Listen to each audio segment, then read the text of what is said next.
What's going on, everyone? Today we are breaking down all things about the 2025 Pittsburgh Steelers, including who the running back to target is in Fantasyland between Jaylen Warren and rookie Kaleb Johnson, if Aaron Rodgers still has some gas left in the tank ahead of what might be his final NFL season, just how many targets DK Metcalf could earn, all that and so much more here on the Fantasy Life Show. Joining me, as always, we do have Fantasy Life Director of Analytics, all-around baller, Dwain, the Rock McFarland. And Dwain, let's kick things off with, in my opinion, the most fantasy relevant part of this 2025 Steelers team. That is the backfield. We have seen Arthur Smith have some peculiar choices over the years, if you will, in terms of how he divides up touches between his backs. And with three awesome ones in Jaylen Warren, Kaleb Johnson, and Cordero Patterson, it is, reasonable to believe there will be a committee of sorts. Again, my CPAT fandom aside, it's going to be Jaylen Warren and Kaleb Johnson getting most of the work. How did you divide it up when going through projections? Yeah, so right now Johnson's the number 75 pick on Underdog as far as average draft position, so early round 7. And then Jaylen Warren is going at pick 99. So we'll work our way through Johnson first since he's going earlier. I did project him in for more of the carries. I gave him 53%. He's 6'1", 224. He definitely has that size. Now, I want to sit here and say it's not like Jaylen Warren doesn't have size. He's 5'8", 216. So like when we go to the BMI numbers, he's actually going to get better numbers than what we're having here with Johnson. But I gave him 53% of the attempts, 20% route participation. That's really where I lean more into Jaylen Warren and what he can do as a pass catcher. So I gave him 50% of the routes and only a 4% target share to Johnson, where I've got 11% to Jaylen Warren. With Warren, I gave him 36% of the rushing attempts. But when we're talking about Johnson, like if we talk about him from a rookie supermodel rating, he came in as a 70. His draft capital, remember everything in the supermodel guys grades between a scale of 50 and 100, 61 for draft capital. So he was that third round pick 19 in round 3 for the Steelers. His production score is 76, so kind of in the middle. Again, remembering the scales, 50 to 100, right there in the middle. Film grade 76, which is an area where a lot of people claim that, oh my God, he's so great on film. Well, really, when you look at what the film said from Lance Zierlein, as well as what PFF rush and receiving grades, he was really kind of more middle of the road there. And then his speed score was a 77, which is really just combining weight and his NFL 40 time. The things that stood out in the supermodel that were most worrisome about Johnson, Ian, and is a guy that the supermodel thought was overrated when people thought he was going to be a round 2 pick. That kind of leveled out when he went in round 3. The supermodel essentially thought, okay, probably went about where he should from an NFL draft capital standpoint, but he was not a good receiver in college. 38th percentile, best season receiving yards per team pass attempt, and this explosive rush rate, which we talk about, those 10-plus yard carries, only the 31st percentile. Now, when I put those numbers out there on Twitter, people quickly came to me and talked to me a bit about how crappy Iowa is and the issues that were particularly there that might have stopped him from some of those big plays. So fine, you want to discount a little bit of that. But those are typically marks that, like, we want to see higher numbers. We want guys that can catch the ball, and we want the guys that can break the long runs, and he didn't show those things in college. Might it be different in the NFL? Maybe. But here are his comps based on his supermodel rating. If we look at their first 3 years in the league, 7% of them went on to be top 6 running backs in fantasy within their first 3 years. So not that many, but some of them did. 14% went on to be top 12 performers at the running back position. 36%. So essentially 1 in 3 went on to be a top 24 running back. And then over half of them ended up becoming top 36 running backs. So really more of a guy that's like borderline running back 3 with running back 2 upside. That's kind of how I see him this year, Ian. Like if you work it out from a standpoint of the different scoring formats, for these guys, when you look at if you look at Johnson, he's the running back 32 right now in our projections in a PPR format. We got a new thing there, scoremat. That is a scoring format, and we're going to continue with that. In a scoremat, half PPR was running back 29, and then standard running back 24. But we'll stop here before going to Warren. Get your thoughts here on Johnson. Again, mostly have the early down work going to him, but a lot of that passing work going over to Jaylen Warren. One of these situations where I know Thor gave him an Arian Foster comp. I think it's a very high-end outcome. We can talk about where Foster was drafted, but I don't know. I consider him one of the better running backs of the 2010s. So saying a third-round pick is going to be Arian Foster just because he has an upright running style doesn't quite sit the best with me. That said, certainly was a one-man show in that Iowa Hawkeyes offense. And I do agree with some of those folks on Twitter talking about just how brutal it has been. Really hasn't, been a believer in the forward pass for the better part of the last, 25 or so years. So all that stuff aside, I do just wonder how clear-cut and how sure we can be that Johnson is just stepping into that Najee Harris role. Because if we do think it's a one-for-one replacement, I mean, Najee was breaking 1,000 yards every single year. Najee was able to, again, play every game, be relied on as that lead back, despite the presence of Jalen Warren doing bigger and better things with his opportunities. So I understand defenses were treating Najee and Jalen Warren different, but I just think it's a bit of a stretch to assume this third-round pick is going to step into a role that was led by a first-round pick, led by someone who was on that team and still doing some good things for 4 years, all right? I understand some of the yards per carry numbers aren't great. Najee is not the world's best running back by any stretch of the imagination, but Najee Harris, the prospect coming out of Alabama, go back and watch some of those hurdles he was putting on tape, all right? And the things he could do as a receiver as well. I just think it could be, detrimental to assume Caleb's immediately stepping into that role. And that's what brings us to Jalen Warren, Dwain, someone who, when you look at basically any stat we want to use to evaluate running back talent, he's one of the best, all right? 2022 and into 2024. I'm even including last year where hamstring and knee injuries really took these numbers down. We're talking about the sixth best running back in yards per carry, sixth in yards after contact per carry, first in tackles avoided per carry, sixth in explosive run play rate, and an offense where he was doing this next to a guy in Najee Harris who didn't have anywhere near as good as numbers and pretty much everything other than tackles avoided, which he was also good in. So Jalen Warren is one of these guys, Dwayne, where we were begging. We know how high we would have ranked Jalen Warren if Najee had ever missed a game. And now we have a chance to draft this dude outside the top 30 just because it's a third-round rookie here. I feel like there's a chance, man, Jalen Warren is going to be the RB1 in Pittsburgh, having that Gen Z Austin Eckler sort of role, and we can get it for dirt cheap right now. Yeah, Jalen Warren, only 26 years old. I wrote down he is a priority target again. Despite the way that I have the projections set up, again, I'm not giving Kaleb Johnson 70% of the rushing attempts. It's 53%. The average NFL one running back gets 57%. So I've got him below that. But when you look at Warren, 36% of the attempts, 50% route participation, 11% target share.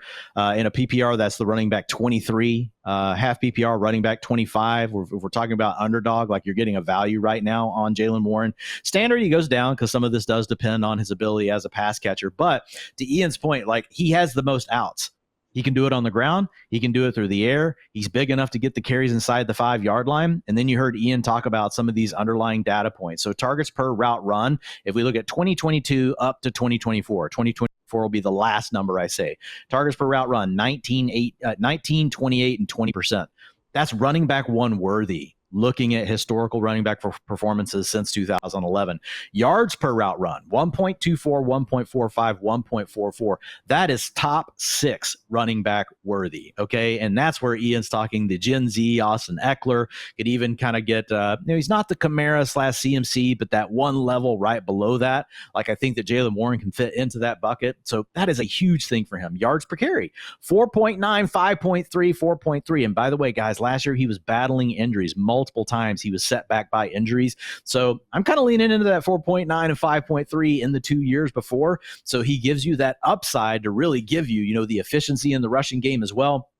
Yards after contact, 3.1, 3.6, 3.2. Those are all running back one worthy. Missed tackles force, you guessed it, 25, 26, and 26%. Running back one freaking worthy. And then explosive rush rate. And that's carries of 10 plus yards or more per carry, 14%, 16%, and 12%. Also running back worthy. So this dude literally, from a talent perspective, based on the data that we like to look at, checks every single running back one checkbox that we want to check. So to your point, if things just go his way, and he suddenly does get 50, 55% of the rushing attempts, because we know he's going to get most of the passing downs. Cordell Patterson may steal a few of those. Man, you could be talking about someone that is a running back one in fantasy football. So I am with you right now. Johnson, like we said, going ahead. Jalen Warren is the guy that I've drafted far, far more of, even though I'm giving a slight nod to Kaleb Johnson based on what we've heard so far. We'll be adjusting this, as training camp goes forward. But I think that Jalen Warren is a massive massive priority target, especially if you guys are handling hero or zero running back builds right now. He is a great guy to tack on as your running back 3, even potentially your running back 2, and then you just keep on adding them. So I love Jaylen Warren, a guy that I want to click on as often as possible. I think some people, Ian, are kind of scared because of the way it worked out last year. They're like, oh, we tried it last year. But you tried it last year for the right reasons. Now you should try it again. And I agree with you. I think there's a better chance that he takes over from a 3rd round pick than a guy that was a 1st round pick that had already shown them that he could handle a large workload. And I'm not even saying Jaylen Warren needs to have 280 carries in order to get there. I just want around 200 because he could catch 75 balls, man. If we had to rank the running backs in the NFL who we think could catch 75 passes, Warren would be on list. All right. We now have old man Rodgers under center. Does not want to get hit. He is going to be dumping it down to Warren every chance he gets. Who else are you going to throw the ball to other than DK Metcalf? Jaylen Warren, one of these rare running backs who, again, could vie to be their team's number 2 pass game target. You throw in an efficient 200 carries. I know some of these advanced stats are skewed, guys, because he's not facing as heavy of 8-man boxes. Guess what? A part of that is also when you put a running back like Warren with those pass game chops, you almost have to have a safety covering him instead of this bulky linebacker because you understand what he can do in the pass game. So it kind of goes both ways with their Jaylen Warren, someone right now sitting as an RB32, Dwain. Like, he's going behind Jordan Mason, who we hope has some standalone value, but very well could be a pure handcuff. I mean, we got the Jaguars, the Giants running backs there. Like, just the fact that Kaleb Johnson is going so far ahead of Warren right now, sitting there at what, RB25, up there with clear-cut starters, could not be me. I mean, accordingly, my bold call, my Steelers team preview I wrote up, is that Warren will indeed outscore Kaleb straight up, turn in top 20 production into position, maybe could even be a bit more. So good stuff there. But now, guys, before we move on, a quick word from our friends over at Bud Light.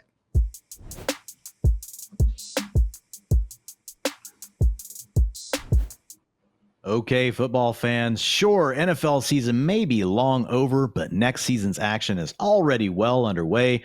We're talking big trades, new signings, draft order shuffles, you name it. And all this preseason NFL action is easier to enjoy with the official beer of the NFL. So get Bud Light delivered today and enjoy every season projection, every player trade, every coaching change, and draft pick with the clean, crisp taste of Bud Light, the official beer of the NFL. Stock up now for the offseason and enjoy Bud Light. Easy to drink, easy to enjoy. Dwain, the guy that's actually going to be costing you probably the prettiest penny in fantasy drafts from this squad is new wide receiver 1, DK Metcalf. Obviously, the Steelers acquired him from the Seahawks this offseason and then proceeded to give him a 5-year, $150 million contract. Looking at annual earnings at the position, now only Justin Jefferson, CeeDee Lamb, A.J. Brown, and Amon-Ra St. Brown are making more money. So I get it. Metcalf has been a boomer bust wide receiver 3 more seasons than not in his career. He had the wide receiver 10 finish in year 2. Looked like maybe he was going to actually ascend into being this, legit top 10 producer. After that, though, wide receiver 22, 25, 22, most recently wide receiver 31. That said, we were talking about Seahawks offenses that had guys like Tyler Lockett, Jackson Smith, and the Jigba, making things a bit more competitive. I mean, we're talking about Calvin Austin and Roman Wilson for the time being the next most likely target earners in this wide receiver room. So when you look at where Metcalf is going right now, Dwain, right there on the wide receiver 2 borderline next to guys like Devonta Smith, Travis Hunter, Cortland Sutton, Jameson Williams, and Xavier Worthy, why not take a shot on the guy who is the clear-cut wide receiver 1, who we also know to be pretty darn good at football? Yeah, so I mean, I think there's a few things. Like, we'll talk about Metcalf, but the first part is Arthur Smith versus Aaron Rodgers, who wins? Like, and can the marriage last past like 6 weeks? Like, I honestly don't know. These are two very hard-headed people. Smith's drop back rate over the last 3 years is 53%. Aaron Rodgers is going to absolutely freaking hate that. Rodgers' drop back over the last 3 healthy years is 61%. So I've got it projected in the middle. At 57%. Teams with NFL wins in the range of what's right now projected by Vegas at 8.5 have had a dropback rate of 61%. So that kind of leans towards the Rodgers side of it. But I've got it at 57%. That's 32 passing attempts per game. That's 19th in the NFL. So just a little bit below the league average. But that could be enough. Like, when we look at Metcalf, Ian, and we looked at what he did before the arrival of JSN. So before it turned into kind of this more 3-headed monster in Seattle, like, I do think there were some positive things to look at. You already covered his fantasy points per game, but if we look at his targets per route run, right? 20% once JSN got there. The 2 years before, 25 and 24%. Those actually are wide receiver worthy one numbers. So from a target earning perspective, he really was doing a good job. The other note there, those were his 2 lowest average depth of target years. He was in a more diverse role, attacking multiple levels of the field. This is something we talked about in our wide receiver show with Mike Evans. And last year, how suddenly really how those targets per route run, his target share, and all those things shot up. Why? He wasn't just out there running go routes, right? Or as Matt Harmon says, the sacrificial X. He was actually getting to do these other things. Now, do we think that DK Metcalf is like the best at every kind of route there is?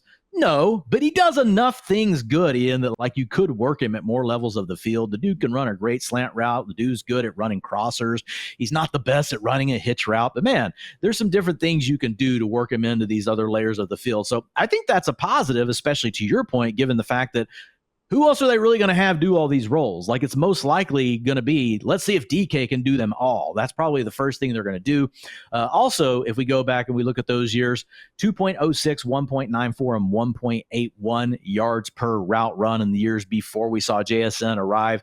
Those are right there, wide receiver 2 worthy, borderline wide receiver 1 worthy.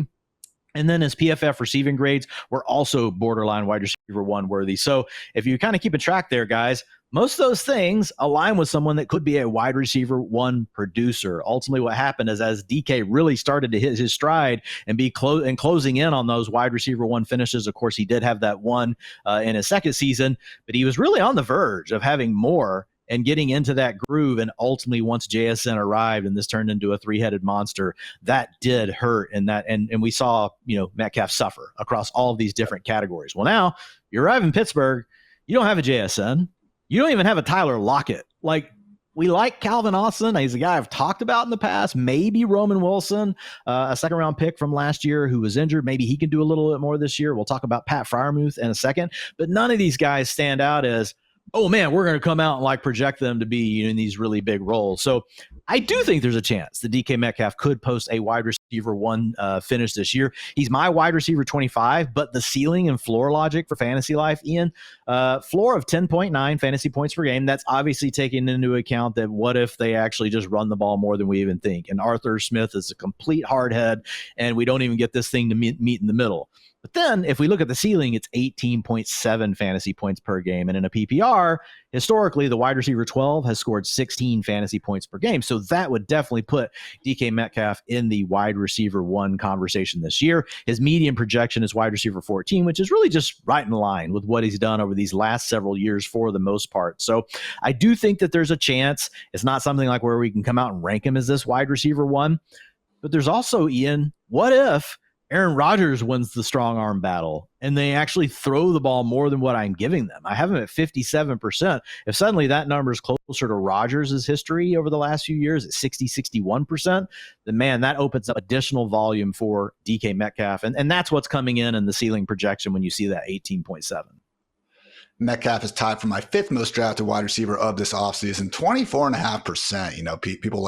People like Peter Overzet might say that's irresponsible, but you know what? We're going down with the ship. In this case, that very well could be DK Metcalf and Aaron Rodgers. What could go wrong there? So, look, I don't think DK is his perfect wide receiver. He leaves a lot to be desired at the catch point, despite being just a massive, freak athlete of a human being and everything. Also, certainly had plenty of instances last year where he wasn't on the same page with Geno Smith. That will not go over well with Rodgers. But again, it's just about the potential target volume in a pool of guys who, again, are pretty clearly going to be their offense's number 2. I do think Metcalf, just based on what he could do, particularly on some of these slants, and I don't think he actually gets enough credit for what he can do in the underneath areas of the field, really does have a chance to boom in a meaningful way. That is why I'm drafting a ton of him. So I know the Aaron Rodgers saga in New York didn't go splendid, but man, even after Adams joined, all right, just starting off from there down the rest of the season, week 8, I believe, all the way to week 18, we had Adams work as the wide receiver 8 in fantasy, Garrett Wilson as the wide receiver 26. So do I think Adams and Garrett are both probably better than Metcalf? Sure.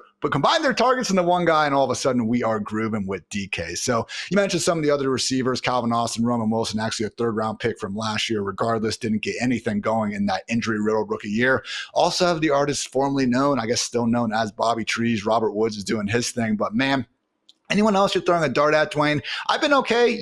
Literally round 18, if I have Metcalf and Rodgers, I need one more wide receiver. Okay, I'll take a Roman Wilson or Calvin Austin. I actually kind of lean towards Austin.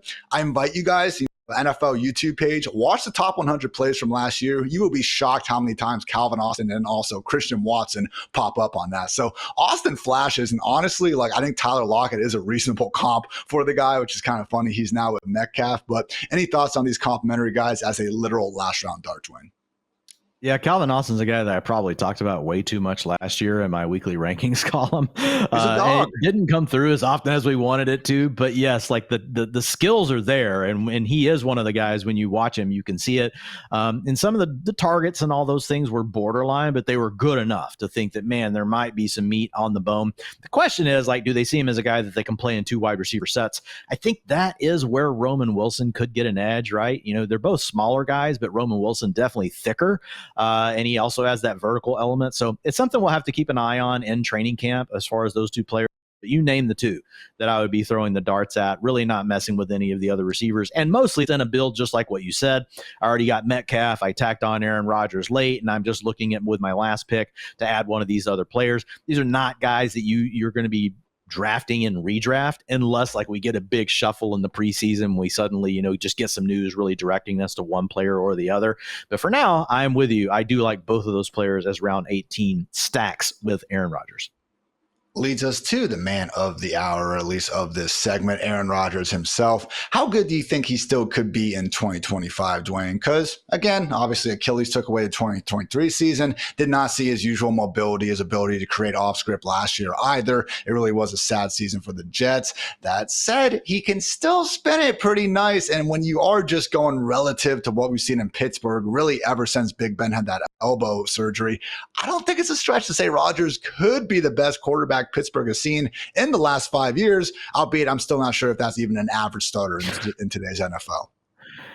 Yeah, I mean, look, I think he's a low-end QB2. You mentioned the key. The mobility is gone. And so that does two things. One, it takes the off-script plays that you talked about that he used to be the absolute magician at, and finding that receiver late and hitting the big plays. Those are gone. Also, it takes away from his rushing upside, which we've talked about, how your passing yards per game and rushing yards per game, how those come together to create these different kind of profiles that we can really look at. And here's the real challenge for Rodgers, Ian. If we look at him over the last 2 seasons, his yards rushing per game have been 6.3 and 5.3. So essentially that's putting him in like Jared Goff territory, not an ideal range. So if you go back and you look at the study that I did, it's up on fantasylife.com. You guys can check it out for free, where I put all these combos together of their passing yards per game as well as rushing yards per game. It puts him in group 4. It's an above average passer, so 225 to 249 yards per game, but paired with a 0 to 9 rushing yards per game. Going back to 2011, 0 out of 45 quarterbacks with that profile have hit a 22 fantasy point season. Now, 22 is important because that's typically what a top 3 quarterback finishes. That's also a 20% advantage over low-end QB1. So we're not optimistic that Rodgers is going to do that. But what I will say, Ian, is could Rodgers still pay off like where he is in ADP? Yeah, he could just hit a spike touchdown season and finish as the QB 15, and he's going to give you value over what you're getting him as, like, the QB 24 or 28 or whatever it is right now in underdog draft. So I think you squeeze some value out of him, but it's hard to see a scenario where it's like, oh man, I waited too long in my draft. Aaron Rodgers is my savior. Like, you guys, you do not want that to be your plan for your draft. So really more of a best ball kind of play as your QB2, QB3, based on the way that you have your stacks set up in redraft. He will be a complete avoid for me. He might prove us different, but guess what, guys? No one else in your league is probably going to draft Aaron Rodgers either. He's going to be sitting on the waiver wire, and we can just hash that out in week 1 or week 2 if we suddenly think that there's more value here than what we expected. I was going to say best ball QB3. If you're in a superflex league and just want to wait for your 3rd or even 4th quarterback and throw a dart, at Rodgers at that point, I'm fine with it. But yeah, good luck really finding someone who's ranking Rodgers inside the position's top 25 with any level of confidence. But hey, last year, a lot of really bad advanced stats. Don't get me wrong. Not trying to paint this season as something different. Did up with 28 touchdowns, started to make some plays down the stretch. The Miami games were pretty nice. Had that kind of late, just not touchdown, really long gain to Devontae Adams in that Jaguars win. So I know Jaguars, Miami, maybe not the class of the NFL when talking about defenses to, overcome and everything. But again, I don't think we're looking at a guy who just, forgot how to throw a football at this point, albeit the best days are certainly in the rear view mirror. So we'll see what goes on with Rodgers and Metcalf. But there is someone else, we haven't talked about, who I guess does have a realistic chance of finishing number 2 on his offense in targets, and that is tight end 1, Pat Freiermuth. So thoughts on Pat actually being someone where we could look back and say, oh yeah, Freiermuth was available in that kind of muddled tight end 2 landscape. Why didn't we draft him more? Yeah, it's Freiermuth battling with Roman Wilson and Calvin Austin to really be the number 2, or maybe Jaylen Warren. Maybe the real answer is Jaylen Warren to be the number 2 target in the offense. And we don't know for sure which way it's going to go. It could end up just being kind of spread out across all those guys. None of them emerge. That's a very realistic situation that could develop. But what I will say is this: like, we have seen Aaron Rodgers support these spike years for tight ends. Guys, let's go back to Robert Tonyan.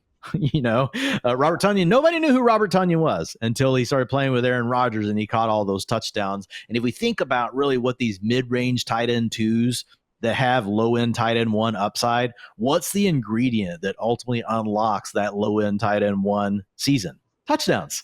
And so Ian just mentioned it. While Aaron Rodgers, some of his off-script stuff's gone, not going to do much rushing, that hurts you as far as his fantasy performance goes. The processor still works, guys. He still knows how to read the defenses, and he's still got the accuracy, and he's still got the velocity. So this is a guy that, he could come out, DK Metcalf getting double coverage, and I wouldn't be surprised to see Pat Freiermuth as the guy with a nice matchup against a linebacker or a safety, being the guy that Aaron comes back to as his second read, or even potentially getting more first read targets. So targets per route run, going from 2021 to 2024, not necessarily the trend we want to see for Freiermuth, 19 to 22 to 16 to 17. But I think if we look at the 16, you had Deontay Johnson, plus you had George Pickens there.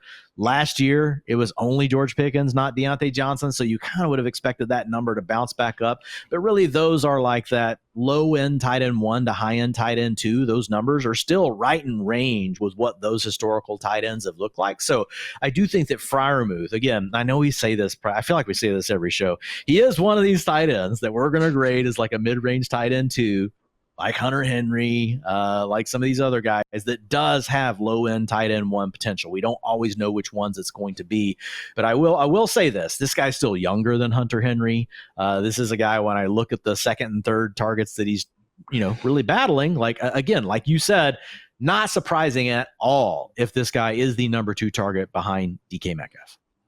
And unlike Hunter Henry, Freiermuth actually has gained 700 yards in the season once. How about that? So also caught 7 touchdowns last year. If you squint hard enough, again, you can paint that low-end tight end 1 picture. He actually did work as the tight end 12 in fantasy in weeks 7 through 18 with Russell Wilson under center. It's just one of these things where, again, we can do this with so many guys. Maybe that is a case that, hey, I should go out here and not overly worry about, drafting the tight end 10, the tight end 11 when we have guys like Jake Ferguson, Pat Freiermuth, Brenton Strange available so much later. But on the other side of things, as we've kind of talked about, I honestly think it's more reason to go after guys like George or even Trey McBride in the earlier rounds because of that big difference they can actually make out of onesie position that, after 4 or 5 guys are gone, you really struggle to see a discernible difference between everyone else. So let's go ahead and take us to the win total, Dwain. And Vegas is absolutely daring all of us to go against Mike Tomlin's career-long record of over 500. They're sitting at 8.5 wins. I'm going with the under. I think the streak's finally going to get broken here. I just did not have enough faith in an offense that, again, I'm not saying Aaron Rodgers is for sure going to be washed. I like DK Metcalf. They could very easily be worse than last year, though, all right? This offensive line doesn't exactly look poised to take a step forward. They've been among the league's worst units by pretty much any service you want to look at over the last few years. And the defense also just another year older. Wasn't exactly, the most elite we've seen them in the past couple of years as it is. So give me under 8.5 wins. Maybe one of these years, Pittsburgh will finally decide to invest in a real quarterback and quit playing this one-year crap. Yeah, I'm going with the under as well, although like you could easily make an argument that Aaron Rodgers is worth more than anybody they had under center last year. But I think we just covered Aaron Rodgers is not what he once was. So you can't get into the trap of just associating to the name value of Aaron Rodgers. Like if we really thought Aaron Rodgers was this awesome player, we would be ranking him higher in fantasy. And we're doing our research. We're looking into all this stuff. So I agree with the under. I know Tomlin's been able to do it. He's been able to patch it together. But I do think, to your point, there are other elements of their team that seem to be deteriorating. The other thing is the Bengals are just going to be the Bengals have Joe Burrow and these loaded weapons, man. I'm just going to like them more than the Steelers. We already talked about the Ravens. Folks can go back and check out that episode. Like the Ravens are they're the cream of the crop when it comes to this division. We're going to put them as the favorite. So it's like they can beat up on the Browns. You know, I mean, yeah, I guess. So I'm with you. I'm going to go with the under, and it's Tomlin's proven time and time again to be able to overcome this. But it's interesting that Vegas puts it at 8.5 for a reason, guys, is because there are a lot of questions here around the Steelers. And honestly, if Tomlin didn't have the streak that he has had, this number would probably be lower from Vegas. It'd probably be like a 7. And so I do like the under here. I think that the streak is broken. I'm sorry, Mike Tomlin, because I love a lot of what Mike Tomlin does, but I'm with you. I'm going to go with the streak being broken. Hey, they could win 9 or 10 games. I'm not saying it's out of the question, but even then, man, you listed some of the quarterbacks in the AFC. We got Allen, Mahomes, and just when you're bringing 42, whatever he is at this point, Aaron Rodgers into one of those matchups, I mean, it really is a knife into a gunfight. So maybe they get lucky with the first round matchup, but again, would be surprised if we see a meaningful contender-esque season out of Pittsburgh. But hey, we've been wrong before. So we'll see what happens, and we'll also see many more team previews here on the Fantasy Life Show. We appreciate you guys tuning in along the way. So for Dwain, for producer Matt, for producer Kelsey, I'm Ian. Thanks again for tuning into the Fantasy Life Show. And until next time, take care, everybody.